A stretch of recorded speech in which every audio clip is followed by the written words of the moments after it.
Hello friends, my Himalayan impress के part 3 में आपका स्वागत है। तो आगे स्काई रेस्टोरेंट आता है और उसे पता चलता है कि निका अपने दोस्तों के साथ खीरी के पास गई है और उसे ये बात अच्छी नहीं लगती है। तो आगे इसरी स्काई को निका के स्टेप डैड के वजह से निका से दूर रहने के लिए कहती है। तो स्काई नाराज होता है। तो उसी समय निका वहाँ आती है और वो इसरी को स्काई का हाथ पकड़े हुए देखकर अपसेट हो जाती है। वो स्काई को इग्नोर करती है और फिर वो स्काई को अपने रेस्टोरेंट के बिजनेस में इन्वॉल्व करने से भी मना करती है। तो स्काई कहता है कि ठीक है, मैं पैसे इन्वेस्ट नहीं करूंगा, लेकिन मैं तुम्हारे लिए बेस्ट सेफ लाऊंगा। लेकिन निका नहीं मानती है। तभी वहाँ पर निका की मॉम आती हैं और वो स्काई को कहती हैं कि उनके रेस्टोरेंट में गुंडे मवाली जैसे लोग नहीं आ सकते हैं। इसरी गुस्से में बोलती है कि स्काई को कोई मना नहीं कर सकता है, लगता है इस रेस्टोरेंट का कोई क्लास नहीं है। स्काई कहता है ठीक है, मैं जा रहा हूँ, लेकिन मैं पार्टनर बनकर वापस लौटूंगा। निका अपनी मॉम पर नाराज होती है कि आप मेरे कस्टमर को ऐसे नहीं भगा सकती हैं। उसकी मॉम कहती है कि तुम बुरे लोगों से दूर रहो। तो निका अपने स्टेप डैड के बारे में कहती है कि क्या आप बुरे लोगों से दूर रहती हैं? तो आगे निका के स्टेप डैड निका पर नजर रखे रहते हैं और पता चलता है कि वो प्रॉपर्टी को अपने कब्जे में लेने की कोशिश कर रही है। वो निका की मॉम को कॉफी में पॉइजन मिलाकर दे देता है, जिससे निका की मॉम की तबीयत अचानक खराब हो जाती है। तो निका अपनी मॉम को देखने आती है और पूछती है मेरी मॉम को क्या हुआ। तो उसके डैड एक बार फिर से फोर्सफुली उसके क्लोज आने की कोशिश करते हैं, लेकिन तभी वहाँ स्काई आ जाता है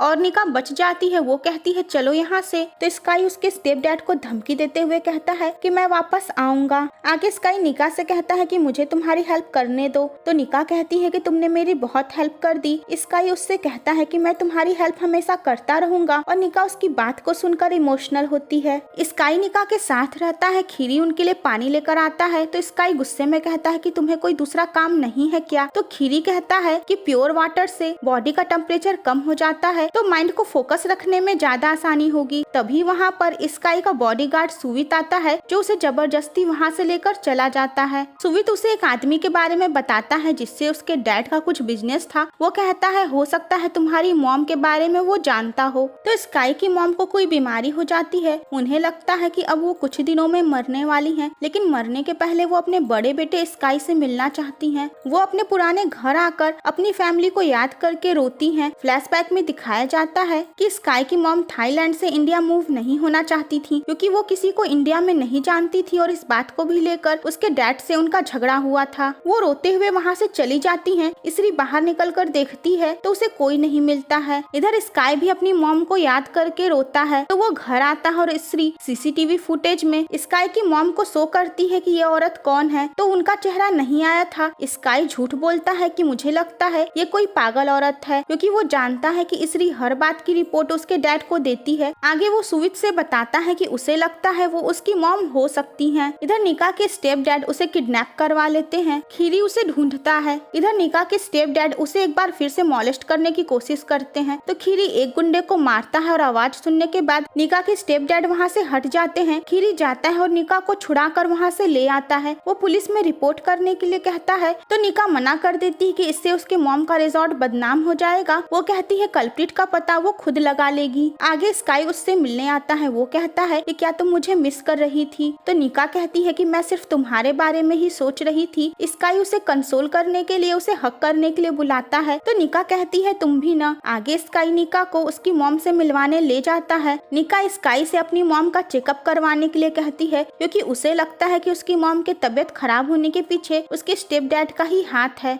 स्काई उनका चेकअप करवाता है। तो निका उसे थैंक्स कहती है। स्काई कहता है कि जिस भी वजह से तुम्हारे चेहरे पर स्माइल आएगी वो काम मैं करूंगा। इधर स्काई के दोनों बॉडीगार्ड निका के स्टेप डैड के लोगों की बैंड बचाते हुए ह्यूमन ट्रैफिकिंग में फंसे सारे लड़कियों को छुड़ा देते हैं और उन्हें ये पता भी नहीं चल पाता है कि इसके पीछे किसका हाथ था। निका के स्टेप डैड अपने लोगों पर गुस्साने के बाद घर आकर एक बार फिर से निका के साथ मिसबिहेव करते हैं। तो स्काई घर में मौजूद था और वो निका को सेव करता है। निका के स्टेप डैड गुस्से में कहते हैं कि तुम मेरे घर में कदम कैसे रखे, और जब उनको मॉम के चेकअप वाली बात पता चलती है तो वो कहते हैं कि मेरे मामले में तुम इंटरफेयर मत करो। स्काई कहता है जब भी आपकी बेटी कहेगी मैं इंटरफेयर करूंगा। आगे स्काई निका से बात करता है और कहता है तुम अपनी मॉम के साथ रहना चाहती हो लेकिन अपने डैड से फाइट करके थक चुकी हो। वो कहती है हाँ। स्काई कहता है तुम बहुत लकी हो जो तुम्हारे पास मॉम है जो तुम्हें हक कर सकती है, प्यार दे सकती है। निका कहती है कि क्यों तुम्हारे पास नहीं है। वो कहती है कि तुमने मुझे अपनी फैमिली के बारे में कभी नहीं बताया। स्काई इमोशनल हो जाता है तो निका उसे चीयर अप करते हुए कहती है अरे मुझे भी बताओ ना। स्काई मजाक करता है और कहता है कि वो गैलेक्सी में है। स्काई निका से पूछता है कि अगर मैं किसी दिन घर जाऊं तो क्या तुम मेरे साथ मेरे घर आओगी। तो निका कहती है हाँ। निका कहती है कि तुम्हारी स्माइल इतनी सुंदर है कि तुम और भी ज्यादा हैंडसम लगते हो। वो उसको स्माइल करने के लिए कहती है। आगे निका खीरी के साथ टाइम स्पेंड करती है। निका खीरी से कहती है कि तुम कितने शांत स्वभाव के इंसान हो और फ्लैशबैक में ये दिखाया जाता है कि खीरी बचपन में बहुत ही गुस्सैल था। वो लोगों के सिर तक फोड़ दिया करता था। तो फ्रेंड्स खीरी पैसों की प्रॉब्लम की वजह से नॉर्मल स्कूल की पढ़ाई नहीं कर पाया था। वो टेम्पल में अपनी पढ़ाई पूरी किया था। तो स्काई रेस्टोरेंट के लिए एक सेफ को ले आया था टेस्ट करने के लिए, लेकिन निका तो खीरी के साथ थी इसलिए वो सेफ चला गया। तो स्काई नाराज होते हुए कहता है कि तुम तो अपने वेटर के साथ मस्त थी। और निका इस बात पर गुस्सा होती है और कहती है मेरी मर्जी, मैं चाहे जिसके साथ अपना टाइम स्पेंड करूं। इधर खीरी की मॉम अपने फ्रेंड को बता देती हैं कि वो मरने वाली हैं और वो अपने बड़े बेटे स्काई के बारे में बताकर कहती हैं कि वो उससे मिलना चाहती हैं।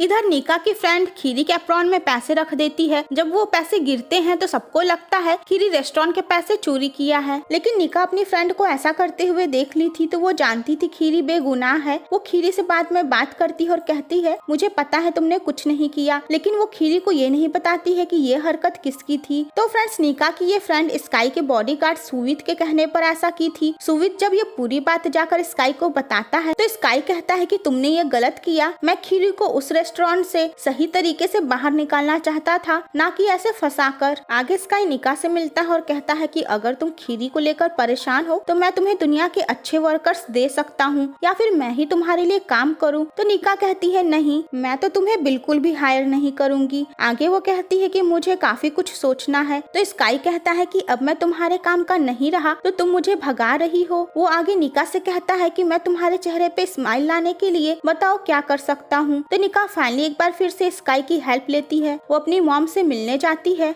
और उनसे बता देती है कि उनका हस्बैंड उनके बिजनेस में करोड़ों का घपला कर रहा है और वो सबूत के रूप में उनके लॉयर को बुलाई रहती है। इधर इसरी निका के स्टेप डैड के आदमी को ट्रैप में लेने की कोशिश करती है, लेकिन वो वहाँ से निकल जाता है और वो सब मिलकर उस लॉयर को रास्ते में ही मार देते हैं। और इस तरीके से एक बार फिर से निका के स्टेप डैड की सच्चाई उसके मॉम के सामने नहीं खुल पाती है। बट निका की मॉम अपने लॉयर के मर्डर की न्यूज सुनने के बाद थोड़ी जागरूक हो जाती है और उन्हें अपने हस्बैंड पे शक भी होने लगता है। तो आगे स्काई निका से अपने दिल की थोड़ी बातें करता है। वो कहता है कि मैं ऐसे ही किसी के लिए स्माइल नहीं करता हूँ, मैं जिससे प्यार करता हूँ उसे ही अपनी ये स्वीट स्माइल देता हूँ। और ये सुनकर निका हंसने लगती है। तो रेस्टोरेंट में सेफ का हाथ जल जाने की वजह से वो छुट्टी ले लेती है और किचन की कमान संभालता है खीरी, जो बहुत अच्छा खाना बनाता है और लोग उसके खाने को पसंद भी करते हैं। इधर स्काई समझ चुका रहता है कि निका के स्टेप डैड का अगला टारगेट निका हो सकती है। वो अपने बॉडीगार्ड्स को वार्न करता है निका को प्रोटेक्ट करने के लिए। उधर उसके स्टेप डैड के आदमी उसे बताते हैं कि स्काई हमेशा साये की तरह निका के साथ रहता है, उसे प्रोटेक्ट करता है। तो आगे निका के स्टेप डैड के गुंडे स्काई के पीछे पड़े रहते हैं, लेकिन स्काई स्वैग से उन गुंडों पर गोलियां बरसाकर उन्हें भागने पर मजबूर कर देता है। तो आगे स्काई की मॉम स्काई के ही दुकान पर नौकरी की तलाश में जाती है और स्काई भी वहाँ पहुँचता है। पहले तो वो अपनी माँ को नहीं देख पाता है और वो जैसे ही अपनी माँ को देखता है वो उनके पीछे भागता है, लेकिन जाहिर सी बात है वो उनसे मिल नहीं पाता है। जब वो स्त्री से उस लेडी के एप्लीकेशन के बारे में पूछता है तो वो झूठ बोल देती है कि उसके पास नहीं है। और आगे सुवित जब उस एप्लीकेशन को पढ़ता है तो वहाँ कोई और नाम वांडी लिखा था। एक्चुअली उसकी मॉम अपना नाम बदल दी थी। तो फ्रेंड्स इसका नेक्स्ट पार्ट देखना मत भूलिएगा।